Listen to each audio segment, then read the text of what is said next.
शर्मीले राहुल, डरे सहमे हुए राहुल। राजनीति में कई माहिर खिलाड़ियों से घिरे राहुल। उनकी कई खबरें और तस्वीरें आपने पहले देखी। एक दौर वो भी आया जब राहुल को राजनीति के लिए अनफिट तक कहा जाने लगा, लेकिन राहुल ने भारत जोड़ो यात्रा से यह साबित कर दिया कि वो कैसे अपने पिता और फिर मां के नक्शे कदम पर चलते हुए राजनीति के दांव पेच सीख रहे हैं। ये वही राहुल हैं जिन्होंने महज 21 साल की उम्र में अपने पिता को खो दिया था। अमर उजाला ने आपको वो एक्सक्लूसिव तस्वीरें भी दिखाई हैं जब पिता के अंतिम संस्कार में मासूम राहुल गांधी दिखाई दिए थे। राहुल गांधी की उम्र महज 21 साल है। ये जो वीडियो आप देख रहे हैं ये बहुत एक्सक्लूसिव तस्वीरें हैं जो अमर उजाला ने पहले भी आपको दिखाई हैं। इन तस्वीरों को आपने देखा है अमर उजाला पर पहले भी। एक बार फिर इस रिपोर्ट के साथ हम इसलिए हाजिर हुए हैं कि आप एक डिफरेंस देखें, एक परिवर्तन देखें, और ये परिवर्तन बहुत बड़ा है। 21 साल के ये राहुल जो पिता के अंतिम संस्कार में मौजूद हैं, डरे हुए हैं, सहमे हैं। छोटी बहन प्रियंका भी साथ में है और माँ भी राजनीति में नहीं आई है। पिता को खोना एक बहुत बड़ा दर्द था राहुल गांधी के लिए, और कांग्रेस के लिए भी बहुत बड़ा झटका था। राजीव गांधी ने अपनी मां इंदिरा गांधी की हत्या के बाद में कमान संभाली थी। धीरे धीरे वो पार्टी पर पकड़ मजबूत कर रहे थे, कांग्रेस को मजबूत करने की कोशिश कर रहे थे। कई सारी फूट उस दौर में भी चल रही थी, लेकिन राजीव गांधी की जो हत्या हुई उसके बाद देश का सियासी माहौल बदल गया। इस सियासी माहौल में राहुल गांधी जो हैं वो एक छोटे से बच्चे थे। उस समय पर वो राजनीति में आगे क्या करेंगे कि कयास ही लगाए जाते थे। किसी ने नहीं सोचा था कि कई सालों बाद फिर राहुल गांधी भी देश में विपक्ष की राजनीति का ही सही लेकिन एक चेहरा बनकर उभरेंगे। हालांकि सोनिया गांधी ने 2004 में ही यात्रा निकालकर या फिर एक्टिवली कांग्रेस की कमान संभालते हुए कांग्रेस को नई ऊंचाइयां दी और 2 बार सरकार बनाने में अपने नेतृत्व में कामयाब भी हुई। ये कांग्रेस की ताकत है। राहुल गांधी ने हाल ही में एक ट्वीट किया है। उन्होंने लिखा है कि हम पहले भी तूफान से कश्ती को निकाल कर लाए, और जब वो ऐसा कहते हैं तो वो जिक्र करते हैं कि कब कब कांग्रेस के ऊपर इसी तरह का संकट काल आया और उससे गांधी परिवार के चेहरों ने कांग्रेस को उबारा है। अब बारी है राहुल गांधी की। अब राहुल 52 साल के हो चुके हैं और इस उम्र तक पहुंचने से पहले 10 साल तक उन्होंने कड़ा संघर्ष किया है। बीजेपी की बढ़ती ताकत और पीएम मोदी जैसे मंझे हुए नेता के सामने वो बच्चे हैं भी, लेकिन उन्होंने संसद में ही इस बात को स्वीकार कर सुर्खियां बटोर ली थी और पीएम मोदी को ही जादू की झप्पी दे डाली थी। काफ़ी चर्चा में आई थी ये तस्वीरें भी जब वो पीएम मोदी को गले लगाते हैं और इसके बाद में तमाम तरह की बातें कही जाने लगी थी। लेकिन ये उनका एक ऐसा एक्ट था जिसने राहुल गांधी की एकदम एक अलग छवि को रखा। निश्चित तौर पर एक लड़कपन, एक बच्चा उनमें दिखाई देता है, लेकिन साथ ही साथ में वो राजनीति के मंझे हुए नेताओं के बीच में ये सारे दांव पेच सीख रहे हैं। अब 52 वर्षीय राहुल की लोकप्रियता ये है कि सड़क पर गुजरते हुए बच्चे, लड़कियां, बुजुर्ग उन्हें झप्पियां दे रहे हैं। जो झप्पी उन्होंने प्रधानमंत्री मोदी को दी थी उस तरह की झप्पियां अब उनको सड़क पर मिल रही है। वो भी बच्चे, आम लोग उनको ये झप्पियां दे रहे हैं और राहुल गांधी जहां जहां से गुजर रहे हैं वहां पर ज़बरदस्त भीड़ देखने को मिल रही है। फिर भी पिता के अंतिम संस्कार में राहुल पर दुखों का पहाड़ टूटा था। सोनिया गांधी खुद भी राजनीति से दूर रहीं और बच्चों पर ध्यान दिया। पहले सोनिया गांधी का कांग्रेस की कमान संभालना और फिर राहुल को कांग्रेस की कमान सौंपने का सफर भी आसान नहीं रहा। इस सब के बीच में राहुल आज एकदम अलग अंदाज में दिखाई देते हैं। आज राहुल कमजोर नेता नहीं बल्कि लोकप्रिय नेता के तौर पर पहचान बना रहे हैं। राहुल का ये सफर जानने जैसा है। हालांकि क्या उनकी स्वीकार्यता वैसी ही अन्य राज्यों में देखने को मिलेगी जैसे दक्षिण के राज्यों में जहां जहां से यात्रा गुजरी है, तमिलनाडु, केरल, कर्नाटक, यहां पर अच्छा रिस्पांस मिला है। अब क्या अन्य राज्यों में भी ये रिस्पांस देखने को मिलता है? इसका इंतजार राहुल के तमाम चाहने वाले कर रहे हैं। शुरुआत अच्छी हुई है, लेकिन यात्रा के नतीजों के लिए कर्नाटक चुनाव से लेकर आगामी तमाम चुनाव के परिणामों को देखना होगा। खैर, इस रिपोर्ट में हम आपको राहुल के इसी सियासी सफर के बारे में बताते हैं कि कैसे एक बहुत छोटी उम्र में पिता को खोने वाले राहुल ने सियासत के दांव पेच सीखे और कैसे एक शर्मीले नौजवान से आज वो एक परिपक्व लोकप्रिय राजनेता दिखाई दे रहे हैं। भारत जोड़ो यात्रा ने राहुल की एक नई इमेज को सामने रखा है। ये बात भी सच है कि राहुल के पास अभी राजनीति में खुद को आजमाने और बेहतर करने के लिए काफ़ी समय है। ऐसे में वो भविष्य में कांग्रेस के लिए एक बड़ी उम्मीद दिखाई पड़ते हैं। बाबा रामदेव जैसे उनके धुर विरोधी तक कह चुके हैं कि राहुल के चर्चे हो रहे हैं और ये उनकी विजय यात्रा से कम नहीं है।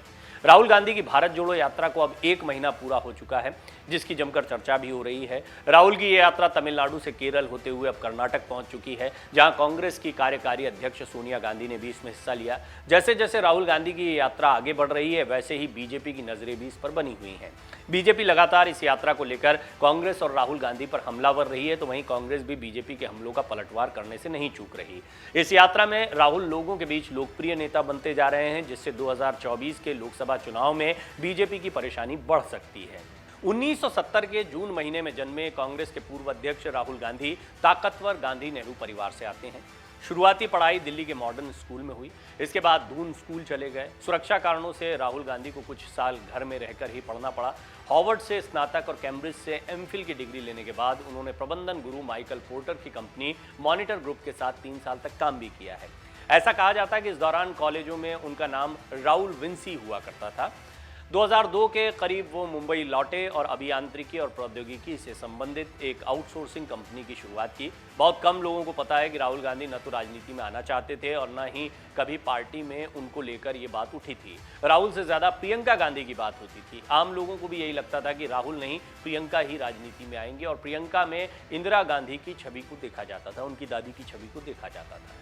प्रियंका आज राजनीति में तो हैं, लेकिन वो राहुल गांधी के बाद ही आई हैं। राहुल गांधी की पहचान एक शर्मीले लड़के के तौर पर थी, जो क्रिकेट को पसंद करते थे, जिन्हें बाहर घूमना फिरना पसंद था, अपनी फिटनेस को लेकर सीरियस थे। लेकिन अब राहुल शर्मीले लड़के से एकदम आक्रामक बन गए हैं और एक मंझे हुए राजनेता दिखाई पड़ते हैं। वो मोदी सरकार के खिलाफ जमकर बयानबाजी भी कर रहे हैं। मोदी सरकार बनने के बाद वो हर Modi fair and lovely scheme, suit boot वाली सरकार और फौजियों के खून की दलाली जैसे बयान देकर सरकार को घेर चुके हैं। लोकसभा में उनके उस बयान को कौन भूल सकता है, जब उन्होंने कहा था कि मैं बोलूंगा तो भूकंप आ जाएगा। राहुल गांधी अक्सर अपने बयानों के कारण चर्चा में रहते हैं। अक्सर उनके बयान सोशल मीडिया पर वायरल होते हैं।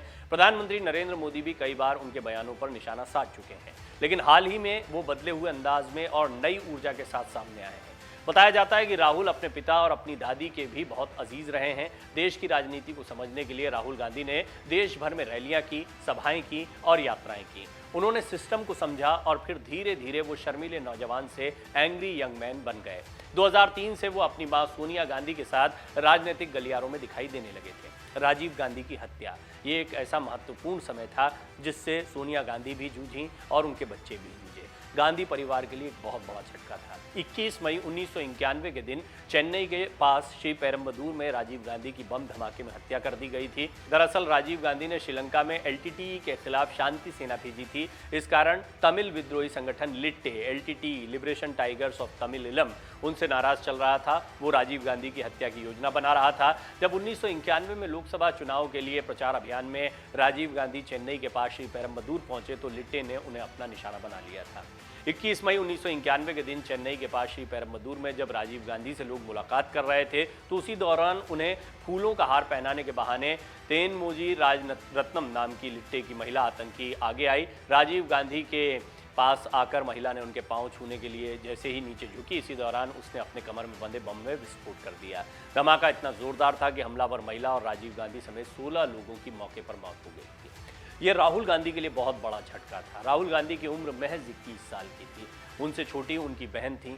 दोनों का राजनीति में अभी तक दूर दूर तक कोई एक्सपोजर नहीं था। सोनिया गांधी भी राजनीति के दांवपेच नहीं जानती थी। इसके बाद में गैर गांधी परिवार के नेतृत्व की शुरुआत कांग्रेस में होती है और कुछ फ़ायदा भी मिला उस समय पे। पीवी नरसिम्हा राव और सभी जानते हैं कि कैसे सीताराम केसरी, इनकी जोड़ी जो है, उन्होंने कांग्रेस को कुछ एक समय पर संभाला था।